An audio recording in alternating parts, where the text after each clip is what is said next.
Whenever I venture out into the rainforest or bushland around where I live, or to the mountains that span the Great Dividing Range, I inevitably come away with mosquito bites or bug bites from ants and insects that I come across on my hikes or when out taking photos for my photography. Most commercial bug sprays contain a chemical commonly known as DEET. Heavy exposure to DEET can have various health implications, impacting neurons in parts of the brain that control muscles, learning, memory, and concentration. While the EPA concludes DEET to be safe for use without health concerns for most people, even kids, when you look at their long list of warnings and precautions, I'd prefer to stick with my natural bug spray. Herbal bug sprays need to be applied more regularly than chemical ones, once every hour or so, as they aren't like the AeroGuard stuff that only needs to be sprayed on once and you're good to go all afternoon.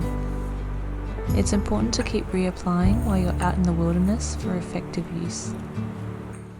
For a stronger, more potent version of this recipe, prepare the herbs in a high-proof alcohol to create a tincture and apply this directly as a spray after straining out the herbs. To make this herbal bug spray, measure out the herbs you'll be using for this recipe. You can use either fresh or dried herbs.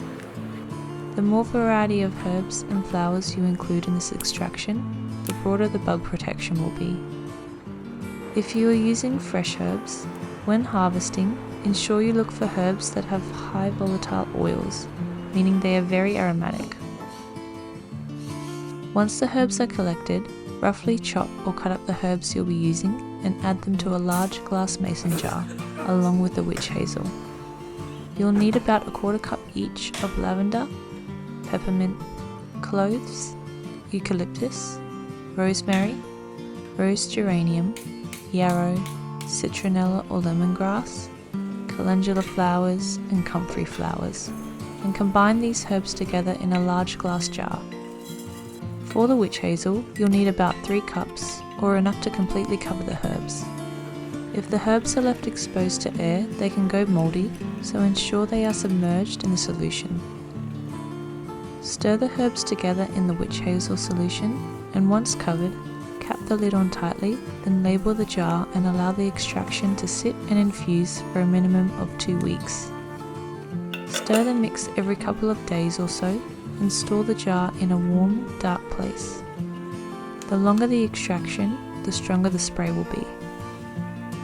Now, I combined the herbs to begin with in a spray bottle to start with out of convenience, but as it was too small, the herbs weren't submerged in the witch hazel properly, and during the extraction process, they went a little funky. So I had to discard this batch and start again. The second time around, I used a large glass jar and it worked so much better. So I strongly advise using a container that holds a larger volume. Once the extraction process is complete and the bug repellent is ready, strain out the herbs, I used a nut milk bag for this, and pour the repellent into a dark amber spray bottle for easy application. To use this insect repellent, shake the bottle well before each use, then apply the spray liberally onto exposed skin, clothing and shoes every hour or so while outdoors. Spraying this repellent onto bare skin is my personal preference. Please note that this spray comes out in a brown colour and will leave markings on white clothes or any light coloured clothing. So to help with this, I wear dark coloured clothing when hiking or outdoors when applying this bug repellent to my body. Thank you so much for watching this video tutorial on how to make a homemade insect repellent.